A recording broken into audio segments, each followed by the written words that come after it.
안녕하세요. 사연에 빠지다의 DJ 민영입니다. 오늘도 두 가지 사연이 준비되어 있으니 끝까지 함께 해주시고요. 그럼 오늘의 사연 바로 시작해 볼게요. 이렇게 만나서 반갑습니다. 이제 윤석열 법이라고 하는 만 나이로 치면 45세가 된 여자이고 일하고 있는 엄마입니다.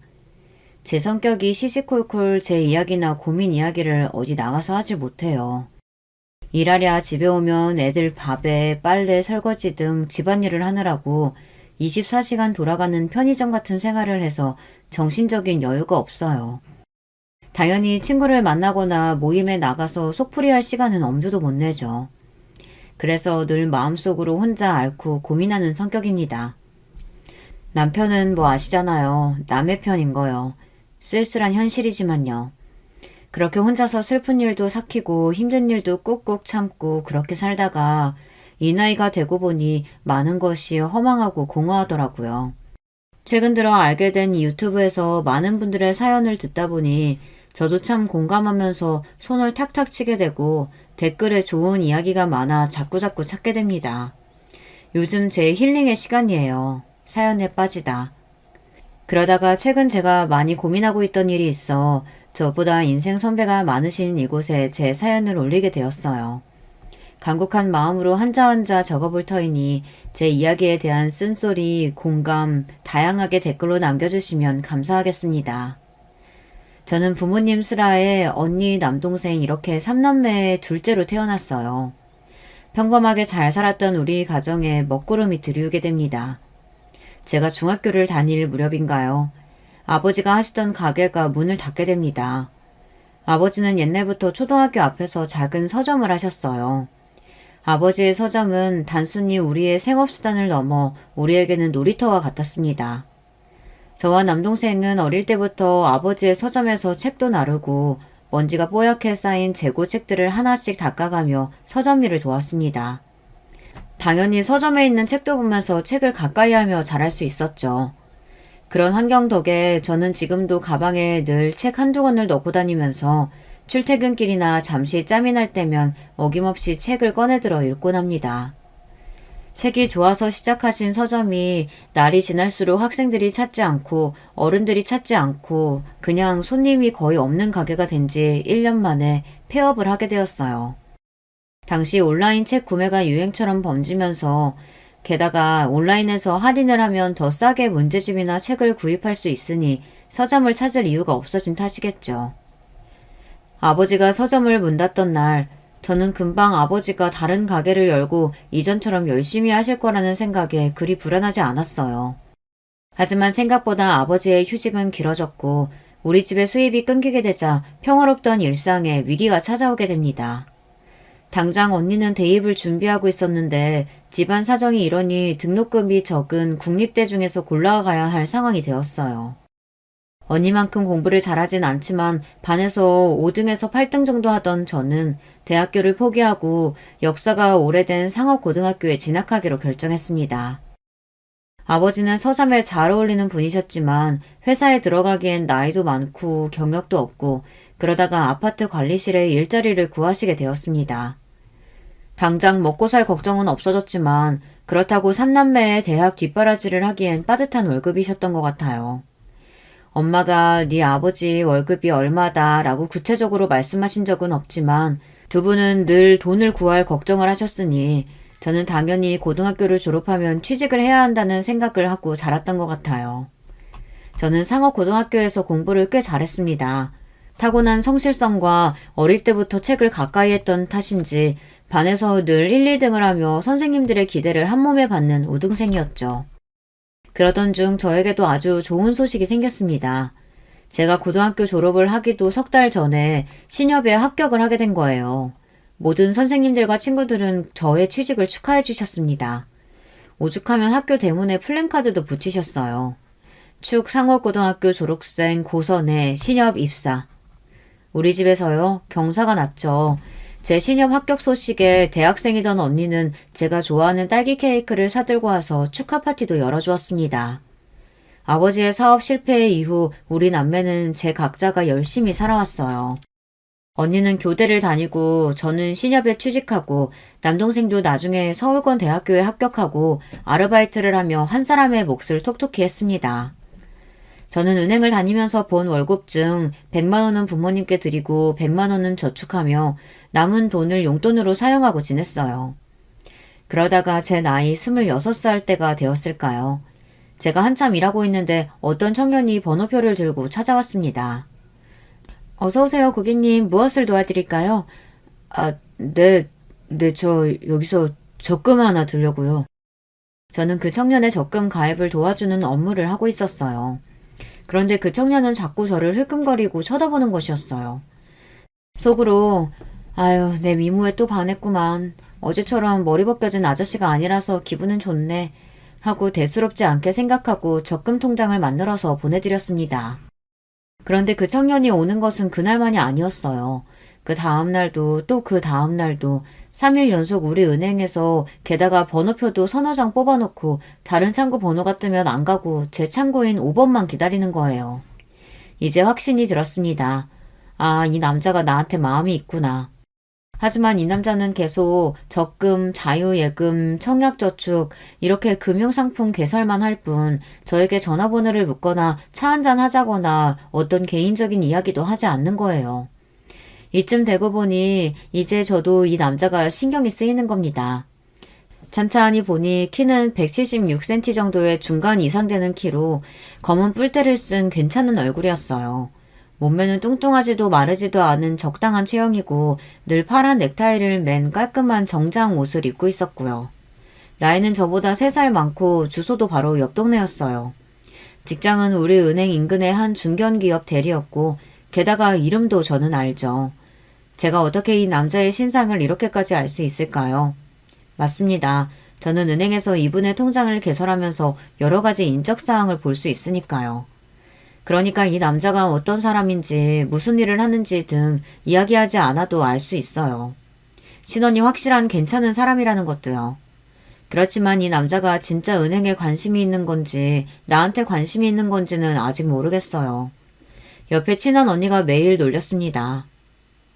고석이, 그 뿔테 남자 오늘도 오려나? 왜 아직도 고백을 못한다니? 아이 참, 언니 그냥 고객님이세요. 놀리지 말아요. 그렇게 매일 출근 도장을 찍던 그 청년이 일주일 만에 처음 제게 말을 걸었습니다.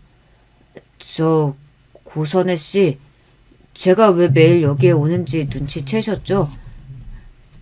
당연히 눈치챘죠. 언제쯤 말을 거나 했어요. 하지만 저는 무슨 말인지 모르겠다는 듯 내숭을 떨며 가만히 있었어요. 전 이석훈이라고 합니다. 이미 제 이름도 아실 테죠. 선혜 씨가 자꾸 생각나고 보고 싶어서 매일 여기에 왔습니다. 혹시 사귀는 남자 있으신가요? 없다면 저랑 5번만 데이트하시죠. 그렇게 만나고도 제가 마음에 안 들면 저 다시 여기에 안 올게요. 어때요? 의외로 박력 있는 이 남자의 데이트 신청에 저도 모르게 홀린 듯 제 핸드폰 번호를 주고야 말았습니다. 좀 더 내숭도 떨고 튕기기도 했어야 하는데 긴 세월 남자친구가 없어서 너무 쉽게 넘어가 버렸나 봐요. 그렇게 저는 석훈 씨와 데이트를 했고 5번이 넘고 10번이 넘고 거의 10개월 동안 사귀게 되었습니다. 그렇게 만나다 보니 어느 순간 결혼식까지 올리고 있더라고요. 든든하고 듬직한 석훈 씨라면 제 인생을 맡겨도 좋겠다는 생각에 제 나이 27살에 결혼하게 되었습니다. 우리나라에서 결혼이란 일륜지 대사라고들 하잖아요. 그런 만큼 더 신중하게 석훈 씨라는 사람 말고 그를 둘러싼 가족들에 대해 알아보고 신중하게 생각했어야 했는데 이런 후회가 되네요. 석훈 씨의 가족은 시아버지, 시어머니, 그리고 남동생 둘 이렇게 5명이었어요. 제가 결혼할 당시에는 남동생, 그러니까 도련님들은 미혼인 상태였어요. 시부는 60대의 연세로 원래 대대로 시골에서 농사를 지으셨다고 합니다. 그러다가 10년 전쯤 농사를 짓던 논이 아파트가 지어진다고 해서 평당 50만 원씩 보상금을 받으셨다고 해요. 과수원 땅값이 얼마 안 하던 때에 횡재하신 거죠. 지병인 허리디스크가 있고 해서 보상금 20억을 받자마자 서울로 상경해서 자식들 대학교도 보내고 별다른 일 하지 않고 지내신다고 합니다. 그렇죠. 부모님 두 분이 보상금만 갖고도 놀고 먹을 수 있으니 자식인 우리가 부양할 필요는 없겠구나 싶어서 다행이라고 생각했어요. 물론 이것은 제 착각이었지만요. 남편은 결혼하면서 집 한 채 장만해오지 않았거든요. 그런 준비를 하다 이 소식을 알게 된 언니는 깜짝 놀라서 저에게 이야기했어요. 아니, 부모님이 20억이나 현찰을 갖고 계신데 장남 집 전세금도 안 해주신다고? 너희 신랑이 부모님한테 밑보인 거 아니야? 모르겠어. 석훈 씨가 자세히 얘기를 안 하니까. 내가 그것 갖고 뭐라고 하는 것도 좀 쪼잔해 보이잖아. 어쨌든 자기가 그동안 월급 모은 돈으로 작은 빌라 전세금은 된다고 해서 신혼집은 구했어. 그런데 예비 시모는 저에게 예단금으로 1,500만 원, 부모님 사시는 곳에 김치냉장고 놔줘야 하고 부모님 한복과 시동생들 양복, 그리고 구두, 그리고 본가에 잔칫날 쓸 음식 비용 200만 원을 달라고 요구하셨어요. 누구나 결혼은 처음이잖아요. 저는 뭔가 억울한 듯 싶었지만 제가 그동안 모은 적금으로 다 충당할 수 있었기 때문에 별다른 말 없이 예비 시모의 요구를 받아들였어요. 그래서 시모는 그때부터 저를 만만한 호구로 여겼나 봅니다. 제가 시부모님의 호구가 된 가장 큰 이유는 바로 신혼집이었어요. 남편과 결혼하며 차린 신혼집은 시부모님이 사시는 아파트에서 걸어서 10분 거리에 있는 가까운 빌라였습니다. 순진했던 저는 거실과 부엌이 따로 방 2개인 깨끗한 신축 빌라라서 아이가 태어나도 방 하나 주면 당분간 잘 살 수 있을 거라고 안심한 거죠. 여기 계신 인생 선배님들은 아실 거예요. 신혼집이 시대가 가까우면 무슨 일이 생기는지 이미 눈치채셨을 겁니다. 저는 일을 계속하며 살아왔을 테니 살림이 익숙하지 않을 거라는 이유를 대시고 시부모님, 특히 시모는 우리 신혼집에 자주 찾아오셨어요. 음식물 쓰레기는 매일 갖다 버려야 한다. 냉장고 정리가 이게 뭐냐. 석훈이 아침에는 당근, 사과 주스 갈아줘야 한다 등등 아무것도 모르는 세대에게 많은 가르침을 주셨죠. 그런데 그 가르침도 좋게 타일러서 가끔 해야 듣기 좋은 법이죠. 시모는 일주일에 한두 번씩 예고도 없이 저희 집 초인증을 누르셨어요. 아니, 한 달도 안 되어서 남편이 비밀번호를 알려줬는지 벌컥벌컥 현관문을 열고 들어오시니 정말 불편하고 싫었습니다. 아니, 내 집에서 옷도 편하게 못 입고 신혼생활 때니까 남편과 스킨십도 하고 그렇게 지내다가 시모가 불쑥 들어온다고 생각해보세요. 저는 남편에게 불편하니 시모의 방문 횟수를 줄이고 오시기 전에 미리 연락을 꼭 하게 해달라고 부탁했습니다. 제 부탁을 듣고는 남편은 바로 제 앞에서 전화를 시모에게 걸었어요. 엄마? 며느리가 엄마 오시는 거 불편하다니까 현관 비밀번호는 이제 비밀로 해야 될 것 같아. 뭐라고? 우리가 남이야? 그 집은 내 아들 집이야. 아들이 돈 모아서 마련한 집인데 왜 며느리가 나서는 거냐? 그러게, 엄마도 가족인데 참 선혜는 안 그런 집에서 자랐나 보지 뭐. 그래도 갑자기 현관문 열고 들어오시지 말고 미리 연락을 좀 주시면 좋겠어요. 아이고, 아주 벌써부터 며느리 눈치 보는 신세가 됐네. 알았다. 그런데 비밀번호는 안 바꿀 거지? 핸드폰 음성이 하도 커서 모자지간의 대화가 저에게 다 들렸고 그들의 이야기 속에서 저는 중간에 아주 예민하고 가족애가 없는 며느리가 되어버렸어요. 정말 마음이 불편했지만 어쨌든 제 부탁을 남편이 들어준 것이고 시모는 그 뒤로도 저희 집 현관문 비밀번호를 열고 들어왔지만 그래도 오기 전에 전화는 하고 오셨으니 이 정도로 넘어갔습니다. 시집살이는 이렇게 자주 저희 집에 오시는 것만이 아니었어요. 시댁에는 제사가 1년에 4차례, 거기에 구정과 추석, 어버이날, 부모님 생신, 시동생 생일 등 정말 시댁 행사가 한 달에 한 번은 넘는 것 같았어요. 특히 시모는 제삿날 전날이면 꼭 제가 일하는 신협에 오셨습니다. 오후 5시쯤 퇴근 전에 저를 쑥 하고 쳐다보고선 손짓을 하세요. 퇴근하고 곧바로 당신과 갈 데가 있다, 이런 신호죠. 그럼 저는 시모를 모시고 버스로 6정거장을 지나서 대형 하나로마트에 갑니다. 그곳에서 시모와 함께 제사상에 올릴 도라지, 고사리부터 시작해서 소고기, 돼지고기, 동태, 문어 등등 온갖 재료를 고릅니다. 네가 가방끈도 짧지 할 줄 아는 게 뭐가 있다냐? 다 이 시애미가 해야지. 내가 하는 거 찬찬히 보고 나중에는 네가 다 해야 된다. 알겠냐? 조상신 잘못이든 집안에 복이 들어오는 거야. 허투루 해서는 안 돼. 이렇게 꼭 제가 고졸이라고 이야기를 곁들여서 최고로 비싼 재료만 고르시니 장 한 번 보면 20, 30만 원이 깨지는 것은 우스운 일입니다. 당연히 그 돈 제 몫이죠. 계산대에서 아예 멀찌감치 떨어져서 그 근처에 물건을 보고 계시네요. 그렇게 본 장을 이고지고 시댁에 와서 재료 손질부터 요리까지 시모가 말씀하시는 대로 저는 내내 부엌에서 제사상 준비를 해야 합니다. 밤 12시가 다 되어서야 시모는 저를 집에 보내주세요. 그나마 다음날 출근할 수 있는 배려라고 말씀하시면서요. 그러고 나서 다음날 본 제삿날에는 퇴근하자마자 총알같이 시댁에 뛰어와서 남은 제사상 준비를 하고 시댁 식구들이 모두 모여 제사를 올립니다. 요즘 같은 시대에 이렇게 1박 2일에 걸쳐 제사를 1년에 4번이나 하니 저는 정말 제사가 너무 두려운 겁니다.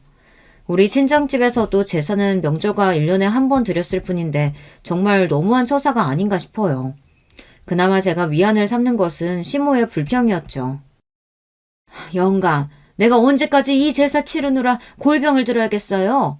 이제 둘째, 셋째 며느리도 들어오고 하면 일할 사람이 셋이나 되니까 그땐 내가 물러나도 되려나? 아니 첫째 며느리가 하는 거 보니까 셋이나 돼도 음식이며 다 내가 가르쳐야 할 것 같아요. 영감, 언제 제사 좀 줄일라오? 아, 언젠가는 제사가 좀 줄겠구나. 그리고 나와 같은 처지에 공감해줄 동서들이 생기는구나 하고 좋은 날이 오기를 기다렸죠. 그렇게 시간이 지나고 결혼한 지 2년 만에 우리 첫째 딸이 태어났어요. 예쁜 딸아이를 안고 병원에 있는데 시부모님이 오셨어요. 그 흔한 꽃다발이나 과일 바구니 등 손에 무슨 선물 하나 없이 말이에요. 아들도 못 나온 주제에 선물이 가당키나 하겠어? 그래도 애는 순산했다고 하니 다행이네. 나는 말이다. 그 시절에 경북에서 최고로 좋은 여상을 낳았다. 그래도 아들을 셋이나 낳았어.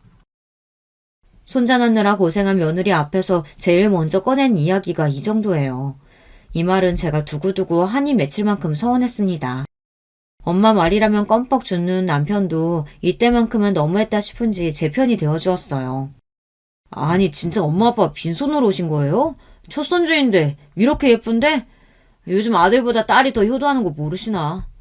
이놈아, 딸은 무슨 딸? 딸이 우리 제사 챙겨주냐? 모름지기 아들놈을 낳아야 여자가 대접받는 법이여. 알겠어? 정말 가관인 시모 시부의 말이었죠. 그래서 2년 터울로 아들을 낳아드렸습니다. 아기의 성별이 무엇이든 전 두 아이 다 사랑했고 아무 상관없었지만 아들 셋 낳은 게 무슨 훈장인 것 마냥 떠벌리시는 시모에게 보란듯이 제 아들의 고추를 보여줬습니다. 그리고 아들 손자 낳았다는 소식에 시부의 손에는 봉투 한 장이 들려 있었습니다. 아들을 낳으니 수고했다고 용돈을 처음 받아보는 것이었어요. 그런데 시부모님이 다녀가신 뒤 여러 번 봉투를 보고 저는 어이가 없어서 웃음만 나왔죠. 꼴랑 5만 원. 제가 아까 말씀드렸죠. 토지 보상금으로 받은 현찰만 20억이 있다고 그렇게 자랑자랑 하시던 시부였습니다. 자기네의 모든 형제들보다 자식들보다도 내가 더 재산이 많다. 난 빚도 없고 아니 쓸 줄도 모른다. 이렇게 돈 자랑을 입에 달고 다니면서 고작 5만 원이라뇨. 하긴 이후에도 손주들 명절에 고작 10,000원씩 던져주었으니 그것도 봉투도 없이 말이죠. 이런 부분을 보면 정말 예의도 없이 못 배운 집안은 시가인데 왜 맨날 저보고 학벌이 짧다고 타박인지 모르겠어요. 게다가 손주들 어린이날, 크리스마스, 생일 뭐 이런 것 한 번도 챙겨준 적도 없어요. 전화로라도 챙겨준 적이 없습니다. 그러면서 당신 생일에 전화라도 늦으면 쌩 난리, 용돈 보내면 적다고 맨날 타박하기 일쑤였죠. 아니 며느리가 시아버지에게 뭘 더 어떻게 해주길 원하시는 건지 모르겠어요. 남편이나 시동생들도 결혼 전에는 시부모 생일도 그냥 지나갔다고 들었는데 왜 우리나라에서는 아들이 결혼만 하면 이렇게 효도를 받고 싶어 안달인지 말이에요. 게다가 당신이 자수성가해서 모은 돈도 아니면서 70 넘어서까지 자식들에게 하는 이야기의 대부분은 돈에서 시작해서 돈으로 끝난다니까요. 은행 다니는 며느리 봐서 난 용돈 좀 넉넉히 줄 줄 알았지. 에휴, 네가 나한테 해준 게 뭐가 있냐? 생일이나 명절에 꼴락 30만 원 준 것밖에 더 있냐? 말이 30만 원이죠. 한 달에 몇 차례 장 보는 거며 제사 준비며 아프시다고 병원 가실 때 등등 돈 필요할 때마다 그 많은 자신의 돈은 꼭꼭 숨겨놓고 우리 돈만 쓰려고 하십니다. 이렇게 시부모님에게 들어가는 돈만 해도 매달 50만 원은 넘을 것 같아요. 가구나 가전제품 혹은 아파트 수리비라도 나가는 달이면 몇백만 원이 들어가죠. 그렇게 인색한 시부가 너무 얄미웠습니다. 그런데요, 저를 뒤로 넘어가게 만든 분은 또 계셨죠. 바로 시모요. 아들 손자를 낳아드렸는데 대뜸 하신다는 말이 아휴, 이제야 우리도 장손을 보게 됐구나. 아유, 좋구나. 그런데 첫째, 너 그런 말 들어봤니? 두뇌가 유전이 된다는구나. 옛날로 치면 내가 낳은 여상이 대졸이나 다름없었지. 그러니까 내 아들들 다 그렇게 똑똑하고 잘나게 태어난 거야. 아휴, 헌데 우리 손주 IQ가 어떨지 좀 걱정이 되는구나. 어머님, 지금 무슨 말씀하시는 거예요? 제 머리가 나쁘다고요? 역사가 30년 넘은 여상에서 반 1등 하던 학생이었어요, 제가. 그러니까 그 어려운 금융권에 취업도 한 번에 한 거고요. 그런데 제가 고졸이라고 우리 아들 멍청할 거라는 얘기를 하시는 거예요? 친정 사정만 좋았어도 저 지아 아빠보다 더 좋은 대학 갔을 거라고요. 시무의 얘기가 정말 해도 해도 너무해서 전 이렇게 반박했습니다. 아니 내가 뭐라고 했니? 원 며느리한테 무슨 얘기를 못하겠네. 애들 교육 잘 시키란 소리야. 우리 부부는 열심히 돈 모으고 또 저는 열심히 재테크를 할 수밖에 없었어요. 도움은커녕 바라기만 하는 시부모님이 계셨으니까요. 그러다가 남편이 두 동생들이 연달아 결혼을 하게 되었습니다. 첫째 서방님은 제가 시댁에 오고 처음 배웠을 때 이미 창업을 한 번 하고 망한 상태였어요. 그리고 결혼할 때는 대학가 앞에서 호프집을 운영하고 있었습니다. 그러다가 호프집에서 아르바이트 하던 여자와 눈이 맞아서 아이가 생기고 결혼을 서두른다고 했어요. 그래서 시댁에 예비 동서가 인사 온다고 했을 때 저는 내심 기대가 되었습니다. 모진 시부모님의 등살에서 든든한 아군이 생기겠구나 싶었죠.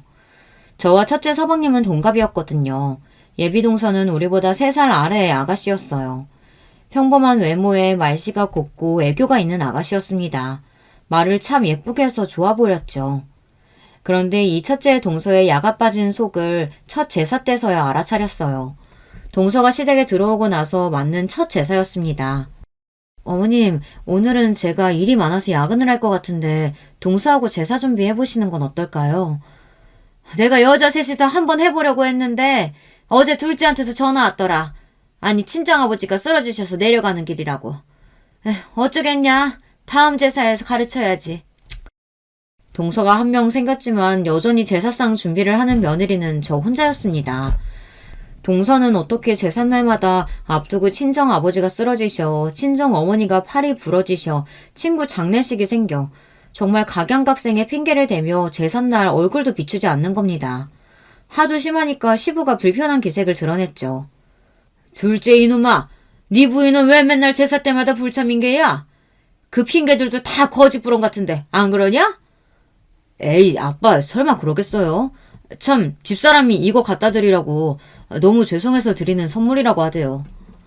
서방님은 시모의 설화수 화장품 세트와 시부의 고급 양주를 내보였습니다. 그리고 시부모는 그것을 보고 입이 함지박해져서는 입을 싹 다물더군요. 또한 저에게는 효를 강요하시는 시부모가 동서를 크게 혼낼 수 없었던 것은 단순히 선물 때문만은 아니었어요. 서방님이 두 번째 사업도 말아먹었기 때문이죠. 호프집 운영도 제대로 못하고 파리만 날리다가 적자가 커지자 그냥 문을 닫을 수밖에 없었다고 해요. 처음 호프집 권리금 7천만 원에 들어갔는데 나올 때 권리금도 못 받고 나왔다고 하니 한심했습니다. 정말 사업수완도 없는 사람이 왜 매번 사업하고 또 말아먹는 걸까요? 그렇게 아들이 그 모양이니까 시부모님도 둘째 며느리에게는 좀 기가 죽은 탓이죠. 거기다 저렇게 힘든 일은 쏙 빠지고 시부모 생신이나 명절에는 꼭 와서 아버님, 우리 남편이 아버님 쏙 빼닮은 것 같아요. 진짜 미남이시네요. 젊으실 때 인기 많으셨죠? 우리 어머님 어깨 뭉친 것 좀 봐. 아니 저희 온다고 자꾸 음식 하시니까 몸이 아프시죠. 어머님 아프면 제 마음이 더 아파요. 명절 음식은 형님한테 만들라고 하시고 좀 요령도 부리세요. 아니 어머님 왜 이렇게 착하신 거예요? 진짜 올해의 연기 대상감이었습니다. 저랑 둘이 있을 때는 별의별 시부 시모 욕을 하더니 저분들 앞에만 서면 듣는 저도 녹아내릴 정도로 애교를 떨고 아양을 부리고 정말 저런 고단수가 없었어요. 저런 여우 같은 첫째 동서에 지친 저는 둘째 동서라도 제대로 들어왔으면 했어요. 그런데 이번에는 글쎄 상여우가 아니라 상곰이 온 거예요. 막내 서방님은 명문대를 졸업하고 변변찮은 직장에 가느니 과외나 학원 강사를 하겠다고 나섰어요. 그래서 학원에서 영어 강사로 돈을 벌고 있었는데 그 학원에서 만난 수학 강사 선생님과 사귀다가 결혼을 하게 된 거예요. 그리고 동서는 서방님보다 1살 연상이었습니다.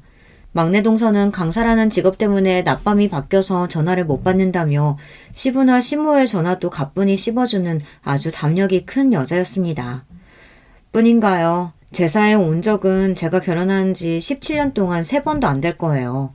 명절이나 시부모님 생신 때 와서도 늘 뚱한 표정으로 가만히 앉아만 있습니다. 우리 시부 아시잖아요. 결혼해서 17년간 그 입에서는 돈소리가 아니면 말이 안 나오거든요. 그럼 막내 동서는 조용히 입 다물고 듣고 있다가 아버님 손에 봉투 하나 쥐어주고 자리를 일어나 버립니다.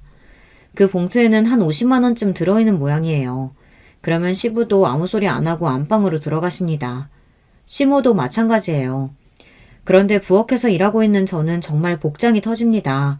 형님 동서를 떠나서 같은 여자로서 누가 부엌에서 고생하고 있으면 그래도 함께 일을 돕겠다는 신용이라도 하는 게 정상이 아닌가요?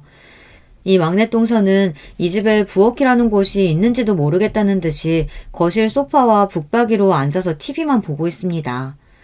답답한 마음에 제가 부엌에서 같이 일 좀 하자고 이야기하면 저 과일 안 먹는데요? 과일 안 깎아봤어요. 저 설거지 못하는데요. 그래서 집에서도 배달 음식밖에 안 먹어요. 이 얘기에 시모가 한마디 거드십니다. 아니 네가 아무리 학원 일로 바쁘다고 해도 그렇지 배달 음식이 뭐냐? 남편 몸 상하게. 남자는 설거지 못해요. 제가 석주 씨한테 설거지 하라고 하니까 자기가 먼저 배달시키자고 하던데요. 이렇게 대답하고는 그 이후의 시모 잔소리와 타박은 가뿐히 무시해줍니다. 두 동서 모두 대단한 여자들이 들어왔어요. 아이고 제 팔자는 왜 이럴까요. 저를 돌아버리게 만드는 것은 다름 아닌 시모의 비교질이었어요. 동서들은 모두 대학을 졸업했거든요. 특히 막내 동서는 스카이라고 하는 명문대를 졸업했어요. 이제 시모는 가만히 있다가도 역시 배운 사람은 달라. 아니 둘째가 어쩐 일로 이번 생일에 제주도 여행을 보내주겠다네? 사람이 한 번씩 여행으로 기분 내면서 살아야 하는 걸 아는 게지. 그런데 너는 괜찮니? 우리 집에서 대학 못 나온 건 너 하나뿐인데 걔네가 너 따돌리고 그런 건 아니겠지? 저는 정말 분통이 터졌어요. 사람이 인성과 재능을 갖추면 되지 학벌이 그렇게 중요한가요? 이번에 오송 지하차도에서 여러 생명을 구하신 분도 14톤 화물 기사였어요. 배움이 짧더라도 자기 일 묵묵하게 하며 구슬땀 흘리는 좋은 분들이 많은 세상이잖아요. 이 집에서 저만큼 집안 대소사 챙기는 사람도 없고요. 저 신협에 20년 넘게 다니면서 차장 달고 월급이 웬만한 대기업 차장급 저리가라입니다.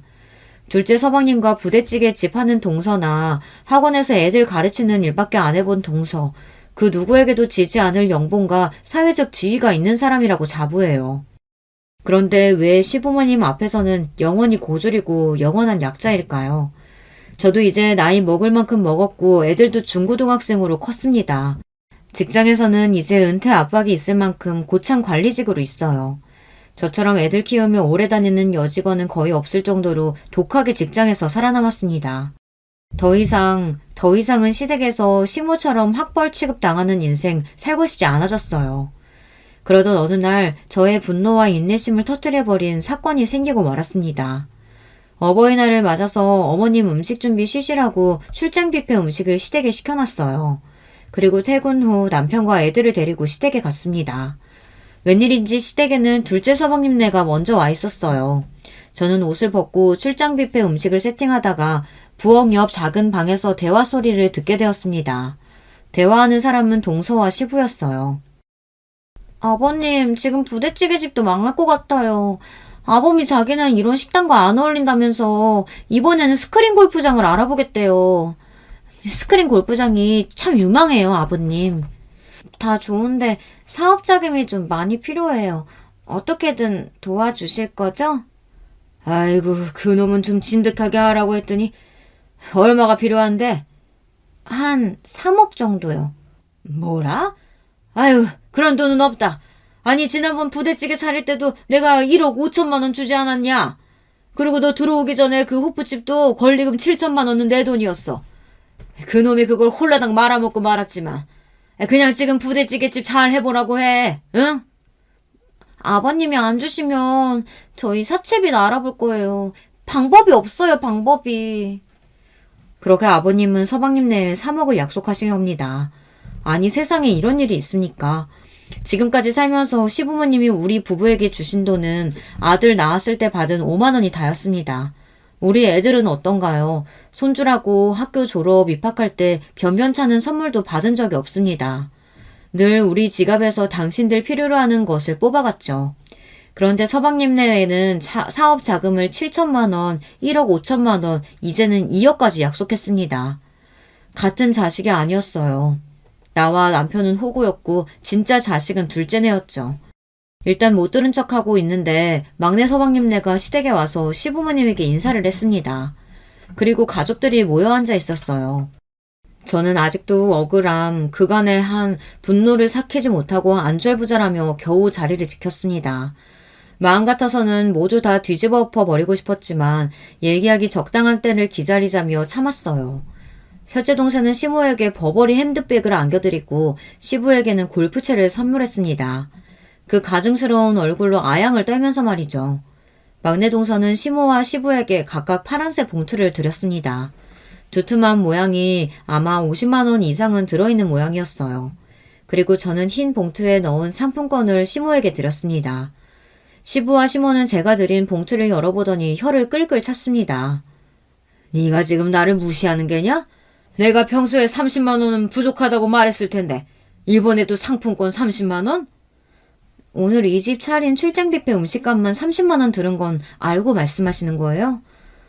아니 이게 어디서 시아버지한테 눈을 치켜두고? 이래서 못 배우냐는 안 되는 거야. 그리고 바로 상품권을 찢더니 그 조각을 제 얼굴에 던져버린 것입니다. 감히 어디다 대고. 이제 얼굴도 보기가 싫어졌어요. 그대로 일어나서 아이들에게 집에 가자고 했습니다. 어서 이 거지 같은 소굴에서 나갈 생각 말고는 아무 생각도 들지 않았어요. 애들을 데리고 집에 오자마자 찬물 몇 번을 연거푸 마셔댔습니다. 이런 막장을 아이들에게 보여준 것이 엄마로서 부끄러워서 아이들에게 설명했어요. 얘들아, 많이 놀랐지? 엄마가 그동안 너희 친가댁에 쌓인 한이 많았는데 오늘 그게 폭발해버렸단다. 엄마는 더 이상 그분들을 부모님 대하듯 할 수가 없어. 니들 보기에 민망하지만 말이야. 엄마, 우리도 이제 다 컸어요. 우리 친가댁 어른들 다 이상한 거 알고 있어. 그리고 엄마랑 아빠가 얼마나 잘하셨는지도. 무슨 일이 있어도 난 엄마 편이야. 사실 친가댁에 가기도 싫어. 우리한테도 잘해주는 할아버지 할머니 아니었잖아. 예의상 가는 것뿐이라고. 맞아. 맨날 엄마만 부엌에서 일하고 아빠랑 엄마한테 돈돈거리고 좀 이상하셔. 아직 다 자라지 않은 애들 눈에도 시부모가 그릇된 인간이라는 것은 표가 나는 모양입니다. 아이들을 방에 보내고 나서 남편이 집에 들어왔습니다. 씩씩대며 저에게 큰 소리를 치더군요. 당신 지금 미쳤어? 무슨 짓이야? 우리 부모님한테 그게 무슨 배워먹지 못한... 앞으로 네 엄마처럼 내 앞에서 배워먹지 못한 학벌 운운하면 죽여버린다. 평소 저답지 않은 말을 내뱉으니 남편은 얼어버렸습니다. 이 등치나 호구야. 남편이 이 모양이니까 나까지 호구년 짓을 17년 동안 했지. 저는 자리에 주저앉아서 고글하듯이 울었습니다. 남편은 무언가 직감했는지 우는 저에게 물었습니다. 당신 무슨 일 있었어? 당신답지 않게 왜 이래? 당신 퇴직하고 창업자금도 없어서 2년 동안 백수 생활했대. 당신 부모님 뭐 했어? 10원 한 장이라도 줬어? 근데 그동안 20년 동안 말야 당신 부모님 돈은 모두 둘째한테 갔어. 알기나 해? 그동안 차린 가게들 다 당신 부모님 돈이었다고. 이제는 3억을 더 달랜다. 그래놓고 꼴랑 명품백 선물에 좋아야 되고 내가 드리는 상품권을 눈앞에 더 찍고서. 뭐? 못 배워? 그렇게 말하는 사람이 인간이니? 인간이야? 제 말을 듣고 남편은 믿기지 않는 표정이었어요. 사실 2년 전에 남편은 다니던 회사에서 퇴사하였습니다. 이후 다른 회사로 이직을 준비했지만 나이가 많고 부장 직급으로 나온 사람을 받아주는 회사는 아무도 없었죠. 그래서 남편은 창업을 준비했고 그 와중에 첫째 서방님은 자기들이 운영하는 부대찌개 집을 동업하자며 남편의 퇴직금을 요구했습니다. 하지만 금융권에 오래 몸담은 제가 볼 때 서방님은 사업을 잘하는 사람도 아니었고 남편의 소중한 퇴직금을 노리는 것만 같아서 완강히 반대했습니다. 남편도 이 얘기를 듣고 하늘이 무너지는 심정이겠죠. 배신감 정말 그 자체였으니까요. 하지만 제 남편은 자기 부모를 끔찍히 위하는 사람이었어요. 자기 부모가 3명의 아들 중 자기만 온갖 돈을 빼먹는 호구로 봐왔다는 사실을 쉽게 인정하려 들지 않았어요. 이야기를 듣던 남편은 집을 나갔습니다. 하지만 자기 집에 가서 그 사람들이 하는 어떤 이야기를 들었던지, 그래서 남편이 어떻게 하던지 앞으로 저는 신경 쓰지 않고 살기로 했습니다. 마음 같아서는 당장 이혼하고 제 눈앞에서 모든 이씨 집안 사람들을 치워버리고 싶었지만 제 아이들이 받아들일 준비가 되어 있지 않을 테니 일단 이혼은 천천히 생각하기로 했습니다. 그날부터 저는 시댁 사람들, 시부, 시모, 서방님들, 동서들 누구의 연락도 받지 않고 핸드폰에서 차단해버렸습니다. 명절이나 제사 등 각종 시댁 행사요. 남편이 가던 말던 알아서 하는데 혼자 가라고 했어요. 애들한테도 아빠의 강요로 데려가지 말고 애들 의사를 물어보고 데려갈 수 있다고 했습니다. 제 아이들은 사리분별이 정확한 아이들이었어요. 딸, 아들 모두 아버지에게 친가에는 가고 싶지 않다고 분명히 거부했습니다. 남편은 이런 사태를 예상하지 못했을 뿐더러 이해하지 못하는 듯 했습니다. 그렇게 쉽게 정리되고 나니 제 인생은 해방감이었습니다. 저도 많은 연차가 쌓여서 직장에서 은근한 퇴직 압박이 있었지만 할 수 있을 때까지 버틸 겁니다. 제 아이들을 위해 더 악착같이 돈을 모아야 하죠. 남편은 집에서 밥을 주고 잠을 잘 수 있게 할 뿐 그저 백수였습니다. 그동안 한 달에 70만 원씩 주던 용돈도 끊었습니다. 당신 대단하신 부모님한테 사랑하는 아들 용돈 달라고 해요. 그것도 못 주겠어? 서방님네한테는 몇 억을 갖다 바치는데? 그동안 시댁에 갖다 바친 돈이 굳으니 한 달에 꽤 많은 돈을 절약할 수 있었습니다. 이걸로 고이율 적금에 부어서 애들 대학교 갈 때 등록금에 보탤 수 있겠더라고요. 좀 더 일찍 시부모님의 실체를 알았더라면 저와 남편이 힘들게 번 돈의 상당수를 아낄 수 있었을 텐데, 내 애들 학원 하나 더 보내주고 맛있는 고기 한 번 더 사줄 수 있었을 텐데 원통했어요. 그렇게 저는 가족의 울타리에서 시댁 식구들을 드러낸 뒤 평온한 일상을 보내고 있었습니다. 그런데 어느 날 남편이 전화해서 다급한 목소리로 얘기했습니다. 아빠가 교통사고를 당하셨대. 뒤에 차가 받았다는데 가뜩이나 디스크 있는 양반이라 지금 허리에 심각한 손상을 입은 것 같아. 병원으로 와줄 수 있어? 아무리 미운 시부라지만 사람이 사고를 당했다는데 안 가볼 도리가 없었어요. 그렇게 5개월 만에 시부와 시모를 병원에서 마주쳤습니다. 아버님께서 편찮으시다고 해서 와봤습니다. 여기 병원비에 보태세요. 저는 용돈 100만 원을 넣은 봉투를 드렸습니다. 시모는 봉투를 보고 놀래더니 눈물이 그렁그렁 맺혀서는 제 손을 잡았습니다. 얘야, 그날은 네가 오해가 있었던 것 같은데 우리에게는 너와 지혜아범이 제일이란다. 너희를 제일 아끼지. 내가 그동안 너무 심했지? 이제 마음 풀고 예전에 내 며느리로 잘 지내보자. 응? 저는 아직 시모를 용서할 수 없습니다. 하지만 전에 받아보지 못한 시모의 따스한 모습에 저도 화가 좀 누그러졌어요. 시부는 돌아 눕는 것도 잘 못하고 허리 통증이 심한지 괴로워하셨어요. 17년 시댁 생활에서 잘 대해주신 것은 없지만 그 모습을 보니 안쓰러운 마음이 올라오더라고요.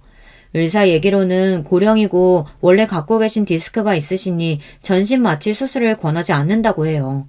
그저 지금처럼 진통제를 맞아가며 앞으로 일상적인 거동이 어려울 거라고 했습니다.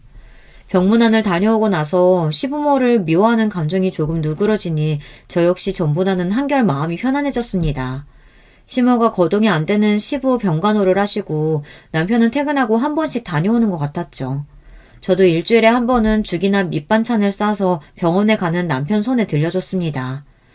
남편은 제가 시부모와 연을 끊고 한동안 그런 저를 이해하지 못하고 오히려 저에게 화를 냈지만 이혼 이야기가 나올까봐 나름대로 참는 중이었죠. 그런데 또 자기 부모가 아프다고 챙겨주는 저에게 고마워하더군요. 그동안 그렇게 했던 모진 시집살이와 효도 강요의 세월 동안 당연한 듯 여겼던 남자였는데 사람이 참 알다가도 모르겠다 싶네요. 시부가 병원에 2주간 입원한 뒤 퇴원하라고 해서 시댁으로 가신 뒤에 어느 날이었습니다. 시모의 전화가 왔습니다. 저는 별 생각 없이 전화를 받았죠. 아이고 첫째야. 내가 너희 시아버지 교통사고 당하고 나서 계속 간병을 했더니만 이제 내가 죽을 것 같구나. 어떻게 네가 좀 도와줄 수 있겠니? 퇴근하고 서너 시간만이라도 말이야. 어머님, 그건 좀 어려울 것 같아요. 저도 이제 차장급이라서 실적 압박이 있고요. 일이 많아서 일찍 퇴근하기 어려워요. 간병인을 고용해 보시는 건 어때요?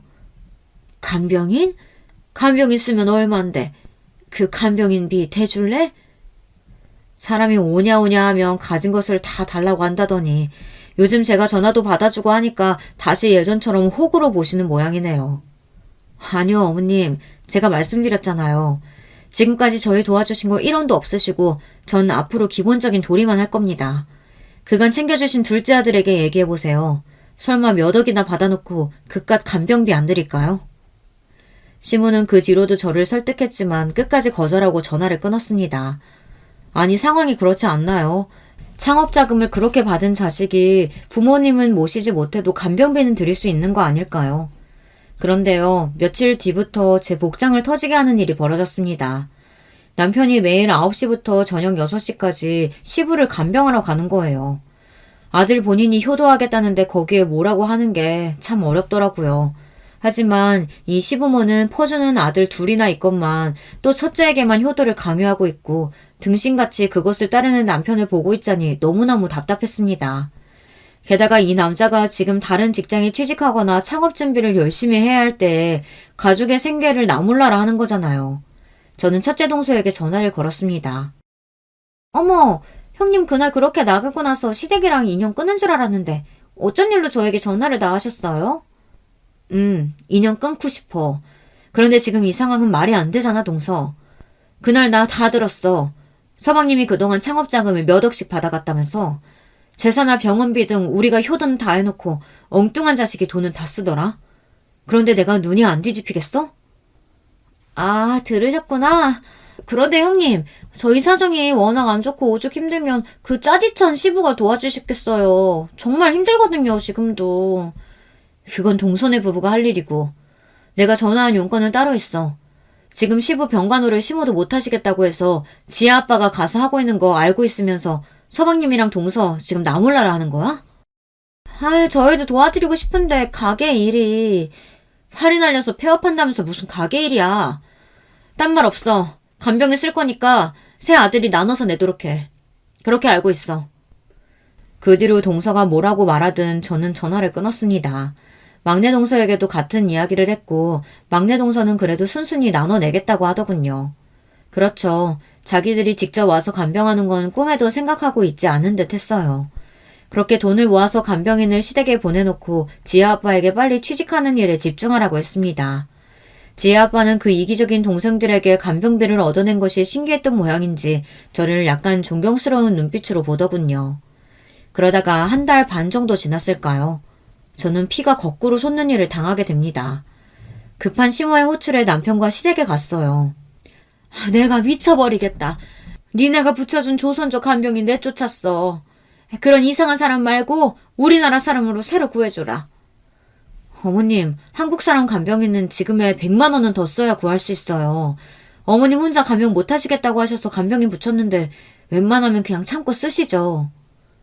아니, 내 집에 그런 사람을 들이라고? 나랑 네 아버지랑 말도 섞고 네 아버지 몸도 만져야 되는데 아유 싫다. 아주 불쾌해. 한국 사람으로 들여다오. 그럼 서방님들이나 동서한테 말하세요. 저는 그동안 드렸던 간병인비도 이제 못 드릴 것 같네요. 지혜 아빠 수입 끊긴 지 2년 정도 된 거 아시죠? 누구보다 지금 어렵고 도움이 필요한 사람은 바로 첫째 아들이에요. 그런데 계속 이렇게 요구만 하시면 어떻게 해요? 듣자 하니까 맏며느리란 것이 말하는 것 좀 봐라. 너 그렇게 네 맘대로 굴다가 내 재산 한 푼도 못 준다. 응? 그러게 말이야. 아버지가 아프신데 며느리라고 하는 말이? 이래서 못 배운 거는. 그때 의외로 남편이 버럭 화를 내는 거예요. 정말 너무하시네요, 어머님.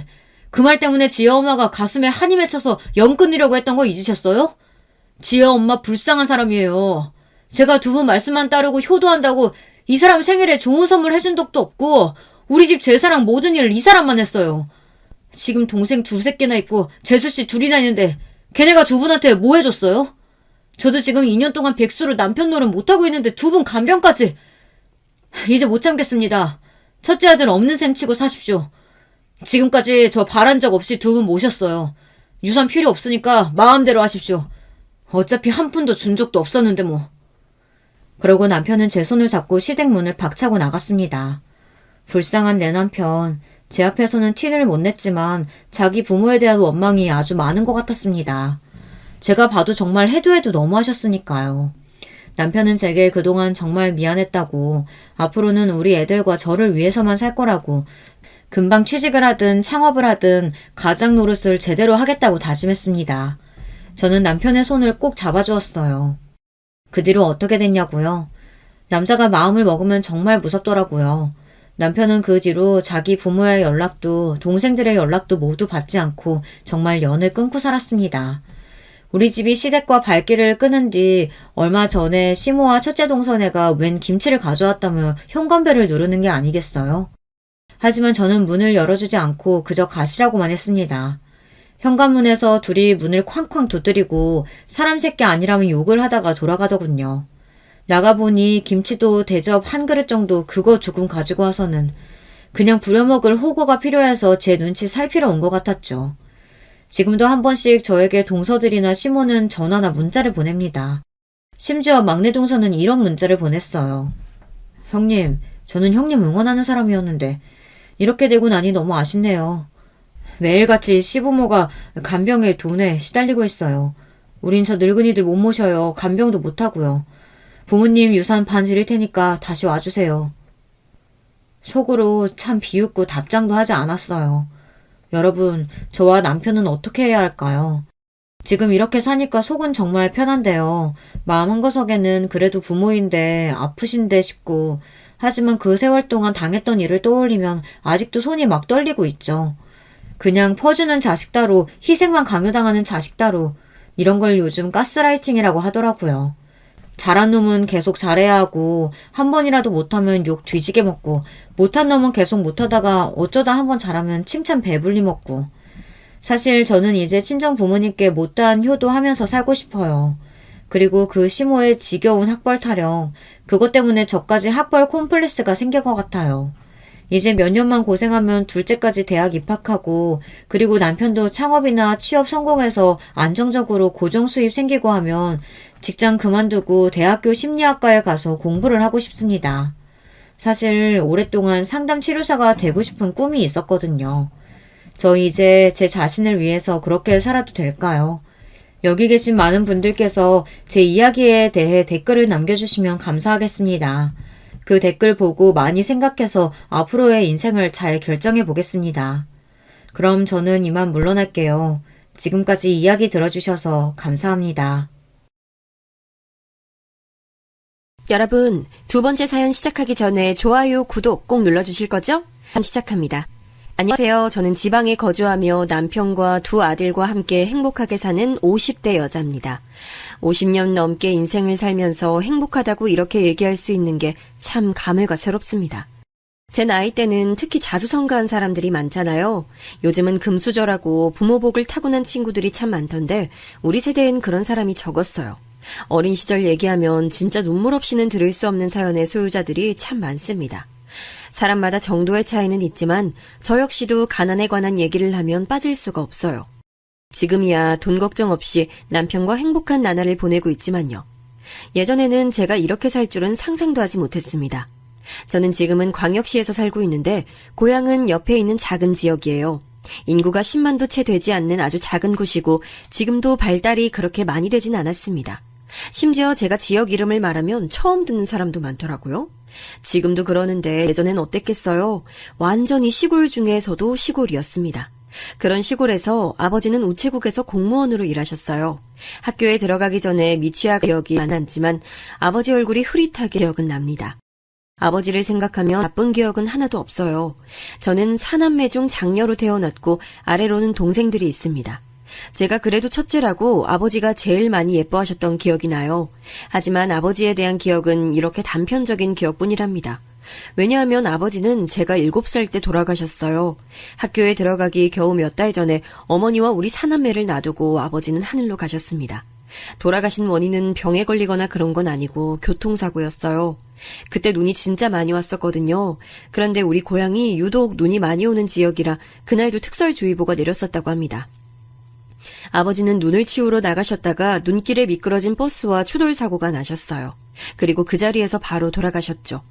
사실 너무 어릴 때라 그때의 기억도 잘 나진 않아요. 제가 기억나는 건 장례식장인데 어머니는 울다 지쳐 쓰러지셨고 아버지 쪽 친척들이 오셔서 저와 동생들을 보며 한숨 지으셨어요. 미수가 힘들어도 버텨야 해. 너무 어린 너한테 이런 말을 하는 것도 미안하다. 아유, 참 안 됐어. 고모가 제 어깨를 잡고 저와 눈을 마주치며 하셨던 말이 아직도 기억납니다. 아버지가 그렇게 돌아가시고 자세히는 기억하지 못하지만 우리 생활이 아주 달라졌던 것은 확실했어요. 원래도 그렇게 넉넉하게 사는 편은 아니었습니다. 그런데 유일한 수입원이었던 아버지의 월급이 아예 끊기니 정말 막막했죠. 어머니의 말을 빌리자면 너무 눈앞이 깜깜했다고 하시더라고요. 그도 그럴 것이 그때 우리 막내는 돌도 지나지 않던 갓난아기였습니다. 4명의 아이가 학교에 입학하지도 않고 너무 어려서 어머니는 진지하게 다른 집에 우리를 보낼 생각도 하셨다고 해요. 하지만 그렇게 됐다간 영원히 뿔뿔이 흩어질 수도 있다고 생각하셨답니다. 친척들이 처음엔 그래도 조금 도와주셨다고 하는데 그것도 당연히 한계가 있었죠. 결국 어머니는 고심 끝에 결정을 내리셨습니다. 우리 남매가 너무 어려 식당에 취업하거나 그럴 수도 없으셨어요. 특히 막내는 엄마의 손길이 너무 필요한 나이였죠. 그래서 어머니는 파출보로 일을 구하고 그 집에 사글세로 들어간다고 결정하셨습니다. 여기까지는 그럴 수도 있다고 생각해요. 하지만 문제는 그 집이 바로 제 친구 영인의 집이라는 점이었습니다. 영희는 저랑 어릴 때부터 같이 지냈던 소꿉친구였어요. 금지옥엽 외동딸이었고 아버지가 지역에서 돈이 많기로 유명한 사람이었습니다. 집에서 워낙 오냐오냐 자라서 눈물도 많은 영희는 친구들과 놀 때 마음대로 되지 않으면 그 자리에서 울어버리는 친구였어요. 샘도 많고 질투도 많아 자기가 항상 우두머리가 되어야 하는 아이였습니다. 그런 영희네 집으로 바로 우리 남매와 엄마가 들어가게 된 거였죠. 어머니의 선택은 그럴 수 있다고 생각해서 지금도 원망하진 않습니다. 당시 할 수 있는 선택이 뭐 얼마나 많았겠어요. 알고 지내던 집에 파출보로 들어가는 일도 절대 쉽지 않았을 거예요. 하지만 제가 그 당시 힘든 것도 사실이었습니다. 하필 사글세로 들어가고 바로 저는 학교에 입학했거든요. 우리 집에 가면 미숙이 아줌마가 일하고 있어. 야, 이미숙, 거지야! 이따 너희 엄마한테 뭐 해달라고 할까? 영희야, 너희 집에 진짜 미숙이 아줌마 있어? 응, 그리고 미숙이랑 쟤네 동생도 우리 집 지하에 살아? 저런 말이 어린아이의 악의 없는 마음이라고는 생각하지 않아요. 너무나 명백한 놀림이었고 악의 가득한 조롱이었습니다. 안 그래도 시골이라 서로 다 아는 사이였는데 영희의 주도로 저는 학교에서 소외감이 매우 심했어요. 하지만 서럽고 속상해도 엄마한테 티를 내진 못했습니다. 엄마는 이미 남의 집에서 자존심을 다 내려놓고 힘들게 일하고 있었잖아요. 엄마는 영희네 집에 가서 일하는 동안 저는 집에서 동생들을 돌봐야 했습니다. 아버지가 살아계실 때는 골목에서 아이들과 뛰어다니기 바빴는데 이제는 그럴 수가 없었어요. 저도 어린 나이였는데 집에 와서 저보다 더 동생을 도와야 했습니다. 그러던 어느 날 사건이 하나 터졌습니다. 아직도 제가 셋째 동생에게 미안한 마음을 가지게 되는 이유가 되는 사건이. 그날은 무더운 여름이었어요. 학교가 끝나고 혼자 외롭게 집에 와서 동생들 밥을 챙기고 있었습니다. 학교에서 영희가 저를 또 괴롭혀서 기분이 상한 상태였죠. 동생들에게 밥을 먹으라고 하고 아주 잠깐 막내 기저귀를 갈고 있었어요. 그런데 그날 밖에 갑자기 비가 많이 오기 시작했습니다. 여름이라 장마철이었는데 창문으로 비가 계속 들어오더라고요. 우리 집은 영희네 집 반지하에 살았는데 비가 오면 항상 비가 샜어요. 그래서 급한 대로 엄마한테 상황을 알리려고 영희네 본집으로 가서 문을 두드렸습니다. 엄마, 비가 너무 많이 와. 얘, 너 지금 여기가 어디라고 오는 거야? 내가 우리 집 오지 말라고 했지? 너희 집으로 돌아가! 아휴, 미수가 왜 그래? 사모님, 죄송해요. 영희네 아줌마는 저를 포함한 우리 동생들이 자기 집에 오는 것을 극도로 싫어하셨어요. 그래도 몇 년 전에는 자기 딸과 친구였는데 말이에요. 그래서 엄마는 제가 영희네 집에 가면 항상 돌려보내셨죠. 그런데 그날은 비가 와서 진짜 창문으로 물이 계속 들어오는 상황이었어요. 어쩔 수 없이 저는 집으로 돌아가서 바가지로 물을 받기 시작했습니다. 그때 그러면서 막내는 제가 등에 업고 있었는데 나머지 2명의 동생은 지켜보지 못했어요. 둘 다 아직 어린 나이라 한눈을 팔면 사라지는 나이였고 결국 그렇게 둘은 집 밖으로 나갔습니다. 다행히 둘째 동생은 집 앞에서 바로 발견했는데 문제는 셋째 동생이었어요. 상철아! 상철아! 어디 간 거야? 아, 상철아! 그렇게 온 동네를 막내를 업고 둘째 동생의 손을 잡고 돌아다녔어요. 비가 너무 많이 와서 나중엔 앞이 제대로 보이지도 않았습니다. 그렇게 엉엉 울며 돌아다니다 결국 셋째 동생을 발견했어요. 동생은 발을 헛디뎌서 동네 고랑에 빠져 있었습니다. 아직 몸이 작은 4살이었고 비가 많이 와서 그대로 발이 빠졌던 거였어요. 주변 어른들의 도움으로 겨우 빼냈죠. 겨우 동생들을 이끌고 집에 왔는데 엄마가 우리를 애타게 찾고 계셨어요. 엄마를 보자마자 눈물이 나왔습니다. 비에 홀딱 젖어 몸은 으슬으슬 춥고 동생들도 상태가 말이 아니었거든요. 제일 문제는 셋째 동생이었습니다. 발을 헛디뎠는데 그대로 심각하게 발이 다쳤거든요. 이 사건으로 인해 동생은 평생 발을 절게 됐습니다. 엄마는 제 잘못이 아니라고 계속 말씀하셨는데 저는 동생이 잘 걷지 못하는 모습을 볼 때마다 제 탓이라고 느껴졌어요. 안 그래도 속상한데 시간이 지나면서 동생이 학교에 들어가고는 제 속상함이 더 커졌습니다. 거지 새끼들. 야, 네 동생은 제대로 뛰지도 못하지? 너희 집 돈 없어서 못 고치는 거지? 그런 거 아니야. 동생한테 그러지 마. 내가 없는 말 했어? 거지 새끼가 말이 많아. 너 그러면 쫓아낸다. 우리 엄마한테 이를 거야. 영희는 동생들이 학교에 입학하자 놀림 수위가 더 심해졌어요. 영희가 저러는 이유는 사실 따로 있었습니다. 준우라는 동네 소꿉친구가 있었어요. 영희랑 준우와 저는 어릴 때 같이 골목을 뛰어다니며 놀던 친구 사이였습니다. 그런데 영희는 준우를 좋아하고 준우는 저를 좋아했어요. 제가 학교에서 소외당하고 또 저랑 친하게 지내면 영희가 그 친구도 괴롭혔거든요. 그래서 자발적으로 혼자 다니고 그랬는데 그런 저를 유일하게 챙겨주던 사람이 준우였습니다. 영희 너 그만해. 왜 자꾸 미숙이 그렇게 괴롭히는 거야? 내가 뭘 얼마나 괴롭혔다고 그래. 너야말로 왜 자꾸 미숙이만 감싸? 네가 맨날 미숙이한테 그지새끼라고 하잖아. 친구 사이에 그러면 어떡해. 준우는 영희에게 유일하게 그러지 말라고 말하는 친구였어요. 저는 그런 준우가 얼마나 고마웠는지 모릅니다. 하지만 준우가 그럴수록 영희의 괴롭힘은 날이 갈수록 심해졌어요. 그런 괴롭힘은 중학교에 가서 더 심해졌습니다. 더군다나 영희와 제가 다녔던 중학교는 여자 중학교라 준우가 저를 더 막아줄 수도 없었죠. 영희에게 거지라고 노골적인 괴롭힘을 당할수록 저는 서러운 마음이 들었습니다. 그러면서 나중에 내가 돈을 많이 벌어야겠다고 생각하는 계기가 됐어요. 학교에서 혼자 다니는 게 편했던 저는 도서관에 많이 갔습니다. 거기서 책도 읽고 공부도 하고 그랬던 기억이 나요. 동생들이 크면서 제가 예전처럼 다 돌보지 않아도 되니 편했습니다. 엄마는 항상 저에게 고맙고 미안하다고 말씀하셨어요. 사글세로 살게 된 이유도 돈이 없었기 때문이거든요. 더군다나 자식이 넷이나 있으니 누가 반기겠어요. 영희네 집은 아버지가 장손이고 집안의 중요한 인물이었나 보더라고요. 그래서 친척들이 정말 많았어요. 영희네 아줌마는 제가 자기 집에 오는 걸 싫어했는데 유일하게 허락했던 때가 바로 명절이나 제사였어요. 그때는 제가 와서 자기 집안일을 도울 수 있으니 그랬습니다. 지금 생각해도 못됐다고 생각하는데 바로 그렇게 요리하면 절대 저와 우리 동생들이 못 먹게 했어요. 얘, 너 그거 집에 가져갈 생각도 하지 마. 알겠어? 맛있는 건 다 우리 집 음식이야. 너희는 이런 소중한 음식 넘보면 안 돼.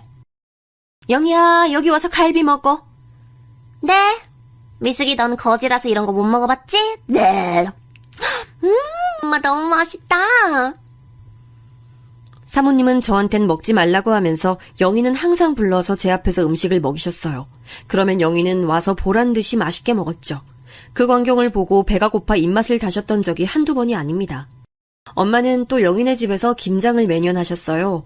영희네 아줌마가 친척들에게 나눠준다고 많은 양을 했기 때문에 매번 겨울마다 그렇게 고생하셨습니다. 그런 모습을 지켜보며 저는 제가 꼭 성공해야겠다는 다짐을 했어요. 그러던 어느 날 엄마도 어느 순간 제가 영희에게 학교에서 괴롭힘을 받는 사실도 알게 되셨습니다. 미숙아, 아까 시장 갔다가 내가 무슨 소리를 들었는데 너 다친 거 그거 영희가 밀어서 그런 거라며.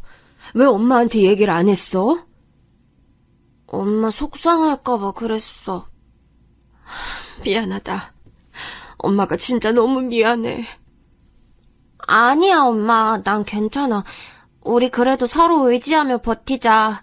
난 엄마가 있어서 좋아. 엄마는 그 모습을 보고 파출부 일을 그만두고 사글세도 그만하려고 하셨어요. 하지만 현실적으로 우리 가족이 다 같이 살 수 있는 공간은 영희네 집이 최선이었습니다. 시골이라 남는 집이 많지도 않았고요. 고등학교는 동네에 있던 상업고등학교에 진학하게 됐습니다. 다행이라면 영희는 그 학교에 진학하지 않았다는 점이에요. 고등학교 때는 그래서 비교적 편한 생활을 할 수 있었습니다. 다만 워낙 중학교 때까지 혼자 다니던 게 익숙해서 교우관계를 원만하게 지내진 않았어요. 집에 가면 동생들이 있어서 혼자 있을 수가 없으니 학교에서만이라도 홀로 지내는 게 좋았습니다. 저는 회계를 배웠는데 숫자를 다루는 데에 또 재능이 있었어요. 그래서 재밌기도 하고 할 게 딱히 없어서 공부를 되게 열심히 했습니다. 그런 저를 학교 선생님들이 많이 예뻐해 주셨어요. 덕분에 고등학교 때는 그래서 큰 무리 없이 생활을 할 수 있었습니다. 특히 제가 고맙게 생각하는 고등학교 담임 선생님이 계세요. 3학년 때 담임 선생님이신데 우리 집 가정 형편을 잘 알고 계셨어요. 미숙이는 진짜 선생님이 봐도 대단해. 동생들 돌보느라 힘들지? 지금 이렇게 공부하는 게 나중에 다 돌아올 거야. 이렇게 열심히 살면 절대 배신 안 해. 선생님은 저와 비슷한 가정환경 속에서 자라셨다고 해요. 그래서 유난히 저를 예뻐하셨고 도움도 많이 주셨습니다. 이 담임 선생님 덕분에 저는 졸업과 동시에 취업도 하게 됐어요. 다만 그 취업 자리가 제가 살던 고향이 아닌 바로 옆에 있던 대도시에 있다는 게 걸리긴 했습니다. 하지만 너무 좋은 조건이라 저는 영희네 집에서 나오게 됐어요. 안 그래도 영희네 집에서 동생들과 사는 집이 작았는데 저 혼자 살게 될 곳은 더 작았습니다. 고시원에서 살았기 때문에 제가 누우면 방이 꽉 차는 크기였어요. 회사는 중견기업이었는데 탄탄한 회사였습니다. 공장이 있는 제조업 회사였는데 저는 거기서 회계 일을 했었어요. 워낙 성격이 조용한 편이고 또 꼼꼼해서 시키는 일을 다 했습니다. 나중에 알게 된 사실인데 그때 텃세도 있었다고 하더라고요. 그런데 영희 덕분에 소외감과 외로움을 아주 어릴 때부터 알았던 저는 전혀 모르고 지나갔습니다. 그렇게 회사 일을 하며 퇴근하고 같이 회식도 하고 놀러 다니기도 했어요. 그러면서 월급을 받으면 제가 쓸 돈을 제외하고 죄다 엄마에게 보내줬어요. 동생들은 아직 학생이라 돈이 들어갈 곳이 많았거든요. 직접 돈을 벌어보니 느끼는 바가 많았습니다. 어릴 때는 막연하게 돈을 벌게 되면 좋을 것 같았어요. 그런데 직접 돈을 쓰게 되니까 더 바라게 되더라고요. 워낙 가난하게 자라서 쓸 줄도 몰랐던 저는 차곡차곡 모으기 시작했습니다. 돈 때문에 하도 서러웠던 일이 많아 일단 모으고 받은 거죠. 그렇게 돈을 모으는 재미에 빠지게 됐습니다. 돈을 모으는 것과 별개로 회사 생활을 하며 저는 연애도 시작하게 됐어요. 준우가 저를 좋아했던 것은 알아도 연애까지 이어지진 않았거든요. 그런데 회사에서 어떤 직원과 친해지게 됐습니다. 저보다 4살 많았던 그 직원은 딱 봐도 잘생기고 키가 컸어요. 적극적인 구애에 넘어가 사귀게 됐는데 성격도 아주 좋았습니다. 제가 집안 사정을 일부러 처음부터 말했는데 전혀 개의치 않는 태도를 보였어요. 그 모습을 보고 오히려 더 사랑에 빠지게 됐습니다. 그렇게 제 첫 남자친구는 지금의 남편으로 이어졌어요. 사실 결혼 생각이 전혀 없었던 저는 남자친구의 프로포즈를 받고 당황했습니다. 내가 오빠한테 우리 집안 사정 다 얘기했던 것 같은데 그래도 괜찮아? 무슨 상관이야. 사람이 좋으면 된 거야. 그렇게 저는 남편과 결혼하게 됐는데 반전이 있었어요. 평범한 사원인 줄 알았던 제 남편이 알고 봤더니 사장님 아들이었던 거예요. 저를 포함한 모든 직원이 전혀 모르고 있던 사실이었습니다. 그도 그럴 것이 사장님은 주로 공장에 계셨고 얼굴을 제대로 볼 수가 없었어요. 나중에 알게 된 사실인데 남편은 게다가 시어머니와 똑같이 생겼지 시아버지를 닮지는 않았더라고요. 아무튼 결혼 허락을 받으러 갔는데 그 집에서 사장님이 나와서 얼마나 놀랐는지 모릅니다. 밥이 코로 넘어가는 줄 알았어요. 다행히 제가 회사에서 성실하게 일하고 꼼꼼했기 때문에 사장님도 저를 며느리로 받아들이셨습니다. 우리 집이 가난한 것을 알고 반대하지 않으실까 생각했는데 전혀 그러지 않았어요. 오히려 도움을 줄 테니 친정 식구들에게 더 넓은 집으로 이사가는 것이 어떠냐고 물어보셨죠. 당시에 저는 월급을 매달 엄마에게 많이 줬기 때문에 엄마는 영희네 집에서 사글세로 살고 계시지 않았습니다. 파출부 일도 그만두셨어요. 건강이 너무 안 좋아지셔서 더 일할 수가 없는 상황이었죠. 그래서 제가 보내주는 돈으로 동생들을 키우고 계셨습니다. 시부모님은 그런 사정을 알고 안타깝게 여기셨어요. 그래서 돈을 보태주셔서 엄마와 동생들이 더 넓은 집에서 살 수 있게 하셨습니다. 저는 이게 고맙게 느껴졌어요. 남들은 시어머니에게 시집살이를 당한다던데 저는 오히려 도움을 받으니까요. 시부모님이 인품이 너무 좋으셔서 다행이었죠. 저는 시집살이를 당한 적이 아예 없습니다. 그래서 일부러 시댁 행사에도 자주 참여했어요. 하도 어렸을 때 엄마를 따라 영희네 집에서 요리했던 기억이 있어서 요리도 자주 만들어 드렸습니다.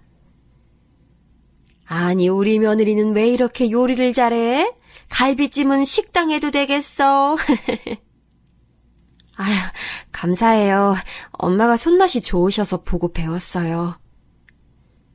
남편과 저는 신혼생활을 시댁에서 시작했어요. 이건 제가 주장해서 그렇게 된 거랍니다.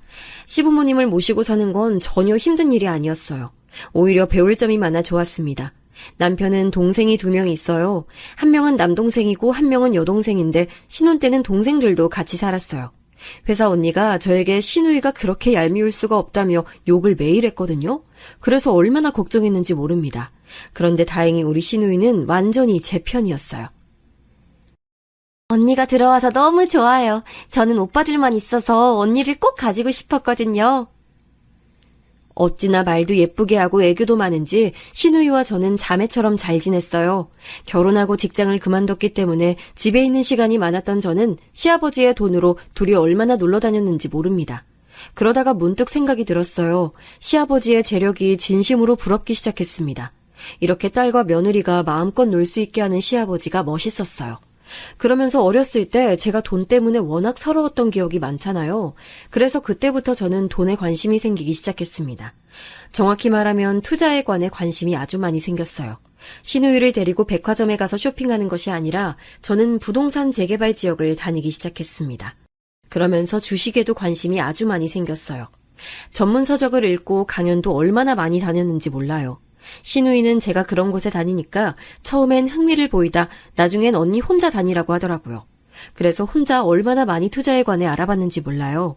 제가 그렇게 나오니까 시아버지가 의외로 되게 좋아하셨어요. 그래, 이번에 알아본 곳은 어떠니? 마음에 드니? 저는 꽤 괜찮다고 생각해요. 주말에 남편하고 같이 가기로 했는데 아버님도 같이 가실래요? 저와 시부모님은 그때부터 주말에 시간이 나면 땅을 보러 다니기 시작했습니다. 지방에 좋은 곳이 있다고 하면 같이 차를 타고 이동해서 보고 오곤 했어요. 그러면서 실제로 투자를 많이 했는데 성공률이 아주 좋았습니다. 제가 그런 식으로 알아보고 실제로 재산을 증식하니 시부모님은 대놓고 좋아하셨어요. 그러면서 본격적으로 시도해보라고 많이 지원해 주시기도 하셨습니다. 그리고 그렇게 번 돈은 다 제 것이라고 하셨어요. 실제로 제 덕분에 투자한 아파트가 값이 많이 오르자 그것을 다 제게 넘기셨습니다. 이렇게 행복하게 살다 보니 친정에도 지원을 많이 할 수 있었어요. 엄마는 파출부 생활은커녕 이제 집에 사람을 부르며 살고 계셨죠. 그 모습을 보며 얼마나 기뻤는지 몰라요. 미수가 정말 고맙다. 우리가 이렇게 살 수 있을 줄이야. 너한테 진짜 고마워. 행복하게 살다 보니 어느새 아들 2명도 낳게 됐어요. 시부모님이 좋으신 것과 별개로 어느 정도 남아 선호 사상이 계신 분들이었거든요. 제가 2명이나 아들을 낳으니 많이 기뻐하셨습니다. 그때는 그래서 제 인생에 행복만 남을 줄 알았어요. 친정에 돈도 많이 줘서 동생들과 엄마도 편하게 지내고 있었고요. 하지만 행복은 그리 오래 가진 않았습니다. 왜냐하면 시부모님이 갑자기 돌아가시게 됐어요. 언니, 어떡해요. 언니 지금 오빠랑 빨리 병원으로 와주세요. 어떡해. 갑작스런 신우의 전화에 놀라 달려간 병원에서는 시부모님이 누워 계셨어요.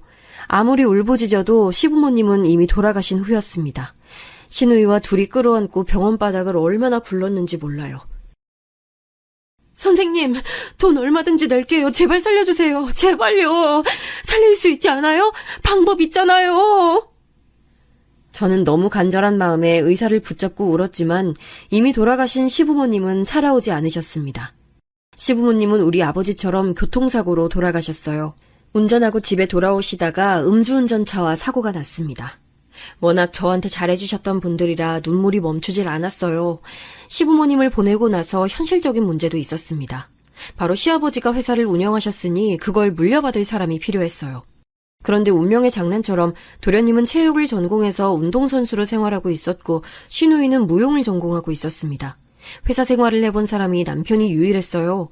일하면서 회계를 만져본 경험이 있으니 저도 발벗고 나서게 됐습니다. 이 과정에서 도련님과 아가씨는 본인들은 딱히 회사에 큰 관심이 없다고 손을 뗐죠. 아무리 그래도 아버지가 운영하던 회사잖아요. 그런데 운영이 어려워 보인다며 저와 남편에게 모든 걸 맡기더라고요. 결국 저와 남편은 밤을 새우는 건 당연하고 밥도 제대로 먹지 못했습니다. 저는 아이들이 그때 유치원생이었는데 제대로 얼굴을 보지도 못했어요. 그게 아직도 미안할 정도로요. 코피가 터지는 것도 나중엔 놀라지 않게 됐습니다. 남편과 제가 가까스로 부도가 나고 운영에 차질이 생기지 않게 노력했더니 다행히 회사는 시아버지가 운영하던 것보다도 훨씬 커지게 됐어요. 직원을 오히려 더 뽑을 지경이 됐죠. 어렸을 때 가난해서 비가 오면 물을 퍼내기 바빴던 제가 이렇게 사장님 소리까지 듣다니 감회가 새로웠습니다. 셋째 동생이 다리가 아파 제대로 취직하지 못하고 있었거든요. 그래서 동생을 데려와 우리 회사에 취직도 시켜줬습니다. 누나 덕분에 이렇게 일도 할 수 있어서 좋아. 난 다리 때문에 어디 가서 제대로 일하지도 못했잖아. 어렸을 때 제 소원이 바로 가족들 돈 걱정 없이 살게 하는 것이었거든요. 이제는 그럴 수 있어 얼마나 다행이라고 생각했나 모릅니다. 그렇게 살던 어느 날 제 인생에서 놀라운 일이 발생했어요. 이 일이 바로 오늘 제가 제보한 사연의 절정입니다. 도련님은 앞서 말했듯 운동선수였어요. 그런데 실력이 뛰어난 편은 아니었고 그냥 공부하기가 싫어서 운동하는 그런 학생이었다고 하더라고요. 그래서 대학도 체대를 졸업하고 전공인 유도를 옆 지역에서 가르치고 있었어요. 그 지역은 바로 제 고향이었습니다. 거기서 코치로 일하고 있다가 어떤 여자를 소개받고 사귀게 됐다는 소식은 저도 알고 있었어요. 그러다 그 여자와 결혼하겠다고 집에 인사를 시킨다고 하더라고요. 남편과 저는 우리가 시부모님 대신이라고 생각하고 그날을 얼마나 기대했나 몰라요. 더군다나 시누이가 먼저 결혼했거든요. 시누이는 대학에서 만난 선배와 졸업과 동시에 결혼해서 속도 위반으로 아기를 낳고 둘째까지 임신한 상태였습니다. 시누이가 결혼할 때도 자식 보내는 기분에 식장에서 얼마나 눈물을 참았나 몰라요. 그런데 그렇게 시누이가 둘째를 임신할 때까지 도련님은 결혼 생각이 없다고 했었거든요. 남편과 저는 둘이 진짜 도련님이 결혼하지 않으면 어떡하지 진지하게 걱정까지 했어요. 그런데 그런 도련님이 드디어 결혼하겠다고 하니까 얼마나 기뻤는지 몰라요. 그래서 도련님 여자친구가 인사를 온다기에 저는 친정엄마를 불러서 요리를 직접 준비했어요. 저희 엄마가 워낙 음식 솜씨가 좋으셨거든요. 그래서 옛날에 영희네 집에서 음식을 도맡아 하셨고 파출부로 일하게 된 계기도 음식이었습니다. 엄마와 오랜만에 둘이 갈비찜, 잡채, 된장찌개, 조기구이 등 많은 음식을 준비했어요.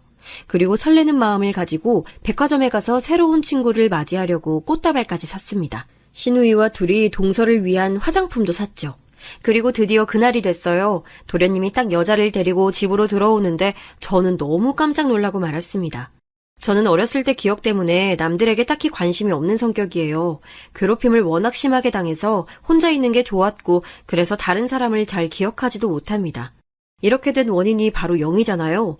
도련님 옆에 웃으며 들어오는 사람이 바로 그 영희였습니다. 안녕하세요. 처음 뵙겠습니다. 영희는 저를 괴롭히던 그 모습은 어디 가고 수줍게 웃으며 들어왔어요. 저는 처음에 잘못 본 줄 알았습니다. 그래서 계속 영희를 쳐다봤어요. 그리고 영희도 드디어 저를 봤는데 영희는 저를 단번에 알아보진 못하더라고요. 괴롭힘을 당한 사람은 기억하는데 괴롭힌 사람은 피해자를 기억하지 못했습니다. 안녕하세요. 어머, 안녕. 너무 귀엽다. 얘기 많이 들었어. 지금 초등학생이지? 그 자리에는 새로 가족이 된다고 제가 아들들도 데려왔거든요. 제 속도 모르고 영희는 우리 아들들에게 친한 척을 하기 시작했습니다. 그걸 보니 속에서 화가 샘솟았어요. 그런데 도련님이 영희를 워낙 좋아하는 걸 보니 그 자리에서 말하는 게 망설여졌습니다. 또 저를 뺀 나머지 가족들은 다 영희를 좋게 보고 있었어요. 임신한 시누이도 새언니가 또 생겨서 좋다고 대놓고 좋아하더라고요. 식탁에는 우리 엄마와 제가 며칠을 고생해서 차린 음식이 놓여 있었어요. 제 속이 진짜 말이 아니었죠. 그래서 표정 관리가 쉽지 않았습니다. 그런데 영희가 처음에는 저를 알아보지 못했는데 시간이 지나고 먼저 아는 척을 했습니다. 제가 그 자리에 있는 게 힘들어서 자리를 피하니까 따라오더라고요. 형님, 혹시 우리 어디서 마주친 적 있나요? 왜 이렇게 낯이 익지? 반가워요. 잘 부탁드려요. 음식 솜씨가 진짜 좋으세요. 어쩜 이렇게 맛있게 하세요? 저 왜 그러세요? 근데 진짜 낯이 익어요. 혹시 고향이 어디세요? 영희야, 너 나 몰라? 나 미숙이잖아. 네가 맨날 그렇게 그지 새끼라고 놀리던 그 미숙이. 뭐? 어머, 어쩐지, 미수가 너무 오랜만이다, 와! 이런 반응을 원하고 한 말은 아니었는데 저는 당황했어요. 제가 표정이 좋지 않자 영희는 말을 보탰습니다. 어머니 잘 지내셔? 이렇게 만나다니 세상 진짜 좁다. 뭐 덕분에 지금도 병원 다니시고 그러셔. 나도 이렇게 만나게 될 줄은 전혀 몰랐어. 제가 뼈 있는 말을 하자 영희도 슬슬 표정이 굳더라고요. 그렇게 저는 다시 부엌으로 갔고 어떻게 그날 일정이 끝났는지 모르겠어요. 남편에게 말할지 말지도 정말 많이 고민했어요. 사실 남편도 어릴 때 저를 괴롭혔던 주인집 딸에 대한 존재는 알고 있었거든요. 그게 저렇게 손아래 동서로 들어오는 것을 몰랐을 뿐이랍니다. 머리가 너무 복잡해서 병원까지 다닐 정도로 감정 소모가 심했습니다. 그런데 의외로 영희에게 먼저 연락이 왔어요. 만나자는 말에 둘이 따로 만나게 됐습니다. 처음엔 그다지 보고 싶지 않아 거절했는데 나중엔 울면서 만나자고 하길래 결국 만났어요. 미수가, 내가 진짜 미안해. 어린 시절에 철없던 행동들이 너를 그렇게 힘들게 만들 줄은 몰랐어. 내가 진짜 미안하게 생각하고 있어. 한 번만 봐주면 안 될까? 내가 앞으로 잘할게. 영희는 저를 앞에 두고 혼자 울면서 사죄하기 시작했습니다. 저는 제 학창시절과 어린 시절 내내 힘들게 했던 사람을 단번에 용서하는 심성의 소유자는 아니었어요. 영희 때문에 너무 힘들었고 하도 많이 울어서 학교를 부은 눈으로 등교하는 게 당연하게 되는 날이 많았거든요. 특히 저만 놀리면 상관이 없는데 거기에 우리 엄마를 같이 욕하고 또 동생들까지 그지라는 소리를 듣게 한 사람을 한 번에 용서할 수는 없었습니다. 결국 저는 그 자리에서 아무 말도 하지 않고 일어났어요. 솔직히 그러면서 영희가 우리 도련님과 결혼하지 않길 바랐습니다. 영희 성격과 자존심에 먼저 더 다가오진 않겠다고 생각했죠. 그런데 뜻밖에도 영희는 그 뒤로도 끈질기게 연락했습니다. 미수가, 오늘 날씨가 좋다. 너도 행복했으면 좋겠어. 미수가, 오늘은 남편이 우리 집에 인사를 왔어. 식구들은 아직 모르는 것 같더라. 고마워. 너희 아들들 선물을 샀어. 집 앞에 두고 갈게. 영희는 진짜 사람이 바뀌었더라고요. 제가 답하지 않아도 계속 문자로 연락이 왔어요. 그걸 보고 철옹성 같던 제 마음도 조금씩 풀리기 시작했습니다. 머리가 너무 복잡해서 아무에게도 말하지 못하고 있었는데 역시 시간이 약이라고 생각했어요. 마침 도련님이 결혼 얘기를 꺼내며 준비 과정을 빠르게 시작하더라고요. 그래서 고민 끝에 저는 아무에게도 알리지 않았습니다. 가족을 괴롭혔던 기억에 영희를 용서하지 못했는데 이번엔 우리 아들들에게 잘하는 영희를 보니 또 감정이 누그러졌어요. 그 당시 영희는 우리 아들들에게 정말 잘했거든요. 제가 회사 때문에 급하게 아이들을 돌보지 못할 때가 있어요. 그럴 땐 친정엄마나 시누이가 대신 돌봐주곤 했습니다. 그런데 어느 날 급하게 일이 터져서 회사에 가야 할 일이 생겼어요. 그래요? 어떡해. 지금 당장 공장에 일이 터져서 들어가야 하는데 그럼 아이들이 둘만 집에 있거든. 어떡하지? 언니, 둘째 새언니한테 연락하면 안 돼요? 저번에 우리 첫째도 언니가 봐줬는데 되게 아기 잘 보더라고요. 그건 좀... 어차피 곧 결혼하면 서로 이런 상황 많을 거잖아요. 결혼식 전에 이런 계기로 친해지는 거죠. 제가 마침 연락할 일이 있으니까 부탁할게요. 신우의 말에 저는 심히 당황했습니다. 그런데 예상외로 영희는 선뜻 자기가 돌보겠다고 우리 집으로 왔어요. 어쩔 줄 모르는 저를 앞에 두고 걱정하지 말라며 등을 떠밀어서 나가게 했습니다.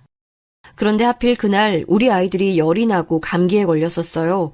그래서 영희에게 맡기고 싶지 않았는데 제가 아이들을 찾으러 갔더니 글쎄 혼자 애쓰고 있더라고요. 열이 더 나지 않게 수건도 올려주고 약도 먹이고 정성으로 돌보고 있는 모습에 진심으로 감동하게 됐습니다. 이 사건 덕분에 저는 영희와 도련님의 결혼을 긍정적으로 생각하게 됐죠. 시부모님이 안 계시니 모든 과정을 남편과 제가 대신했습니다.